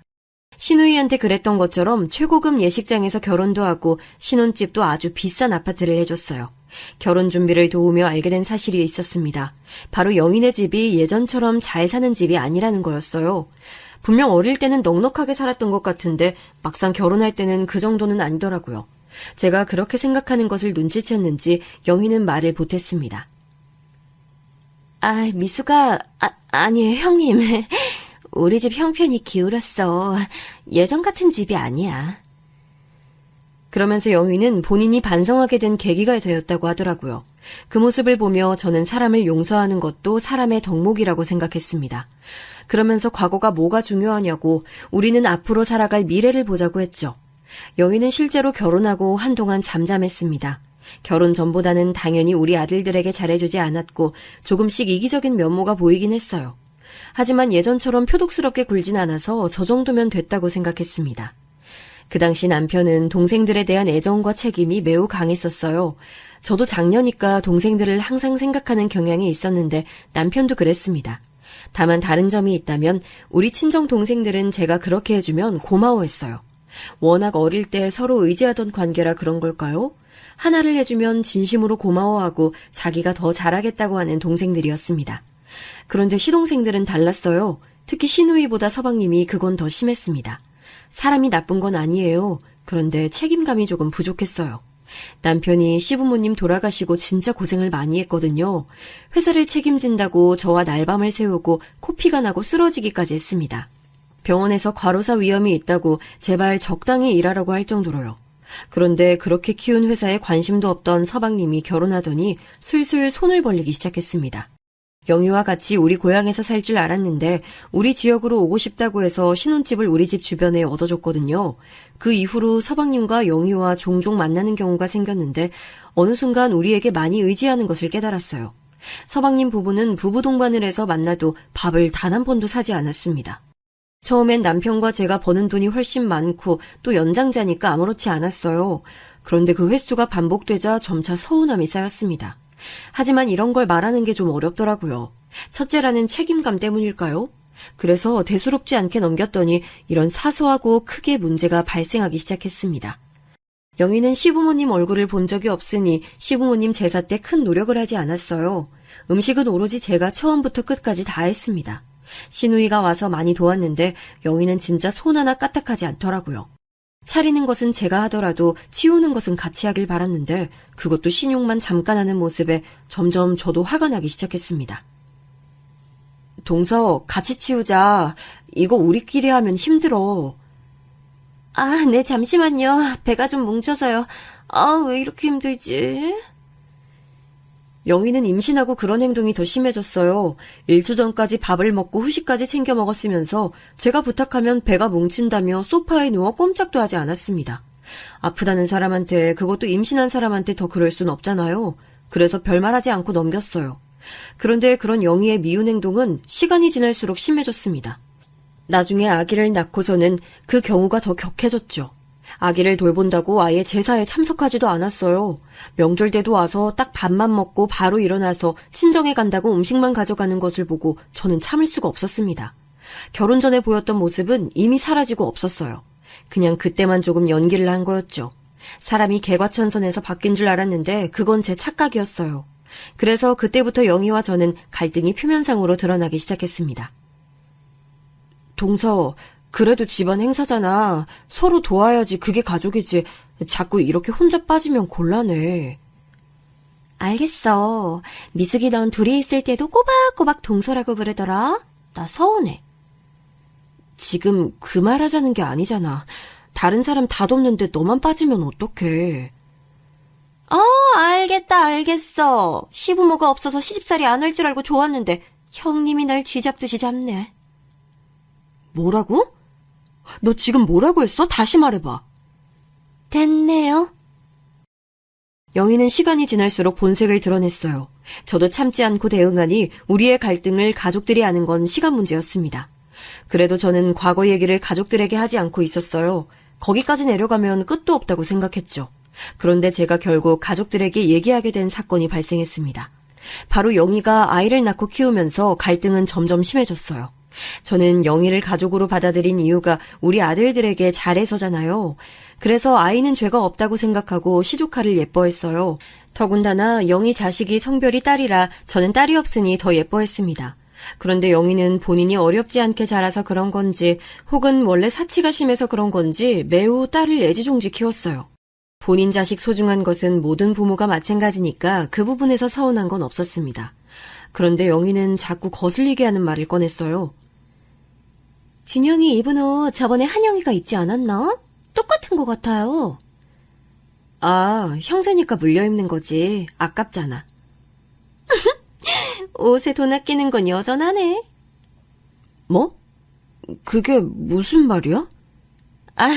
아니에요. 장난이야, 장난. 어머, 남편 왔다. 저 갈게요. 이런 식으로 저를 건드는 말을 꽤 하더라고요. 치고 빠지는 말투에 진지하게 화내기도 그래서 그냥 넘겼는데 결국 이게 큰 화를 불러일으켰어요. 영희가 참지 못하고 선을 넘었거든요. 그날은 추석이라 다 같이 모이는 자리였는데 제가 그때 몸이 좋지 않았습니다. 몸살 기운이 있어서 음식도 제대로 하지 못했어요. 열도 조금 나서 식구들을 부르지 말까 생각했습니다. 그런데 그래도 이왕이면 명절이니까 불러서 남편이 요리를 대신했어요. 시누이는 저를 걱정해서 약국에 가서 약도 사왔습니다. 그런데 그날 제가 행색이 매우 안 좋았어요. 아프니까 제대로 씻지도 못하고 옷도 편하게 입고 있었죠. 그래도 가족들 볼 때는 나름 격식을 차리고 만났는데 그날이 거의 처음으로 편한 모습을 보여준 날이었습니다. 그래도 다들 제가 아파서 그런 거니 걱정하기 바빴는데 문제는 영희였어요. 영희는 제 모습을 보고 위아래로 훑었습니다. 그러더니 계속 입꼬리를 올리고 웃는 모습이 보였어요. 시누이가 준 약을 먹고 조금 정신을 차렸는데 아직도 그러는 영희를 보고 저는 기분이 나빴습니다. 동서, 왜 자꾸 그렇게 웃어? 기분이 나쁘네? 아니, 미수가. 아직도 넌 빈티나는구나. 이제 사모님이니까 좀 바뀐 줄 알았는데 역시 사람은 안 변하나 봐. 웃겨. 뭐라고? 나 지금 아파서 이런 건데 그게 할 말이야? 아니, 그냥 웃겨서 그래. 갑자기 어렸을 때가 생각나. 너 그 모습 보니까 너희 엄마랑 똑같이 생겼다. 그때 아줌마가 기억이 나. 아무리 아파도 저런 말을 듣고 화낼 힘은 있었어요. 그래서 저도 모르게 정색하고 영희를 똑바로 봤습니다. 영희는 제가 화난 것을 눈치챘으면서 계속 입을 멈추지 않았어요. 야, 너 장난해? 내가 진짜 보자 하니까 끝도 없이 이러네? 너 재산 얼마야? 재산? 갑자기 그 얘기가 왜 나와? 사모님이라고 이제 자랑하는 거야? 그래, 나 돈 많아. 너한테 빈티난다는 소리 들을 사람 아니거든? 나 100억이 넘어. 너희 신혼집도 내 명의인 거 잊었어? 그리고 너희 친정 유일한 거래처가 우리 공장이야. 이름 달라서 몰랐지? 뭐? 그게 무슨 말이야? 너희 아빠 부도난 거 살려보겠다고 애쓰는 거 안쓰러워서 몰래 뒤에서 도와줬더니 은혜를 이런 식으로 갚아? 결혼할 때 너희 남편이 거래처 구해온 거 그거 내가 성사시킨 거야. 사람 절대 안 바뀐다는 거 알려줘서 고맙다. 내가 그때 미쳤었지. 영희는 얼굴이 하얗게 질리더라고요. 제 말은 다 사실이었습니다. 그래도 이제 가족이고 영희가 반성한 것 같아서 나름 선심을 썼거든요. 거래를 끊어도 우리에겐 전혀 타격이 없었고 또 그런 큰 의미를 차지하는 회사는 아니라 그냥 잊고 있었습니다. 그런데 저한테 저렇게 대하니 저도 똑같이 유치하게 나가기로 했던 거예요. 그 뒤로도 계속해서 퍼부었습니다. 큰 소리가 나니까 가족들이 다 우리 쪽으로 오기 시작했어요. 아랑곳하지 않고 속에 있는 말을 다 꺼냈습니다. 나 어릴 때 그렇게 거지 새끼들이라고 조롱해서 힘들게 하고 내가 너 때문에 대인기피증까지 걸렸었어. 사람은 안 바뀐다는 걸 알려줘서 고맙다. 아니, 오해가 있는 것 같아. 난 친근감의 표시로 그랬던 거야, 미수가. 형님, 미안해, 잠시만. 우리 동생들까지 괴롭히고 그것도 모자라 우리 엄마도 조롱했잖아.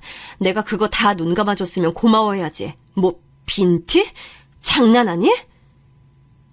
여보, 그게 무슨 말이야?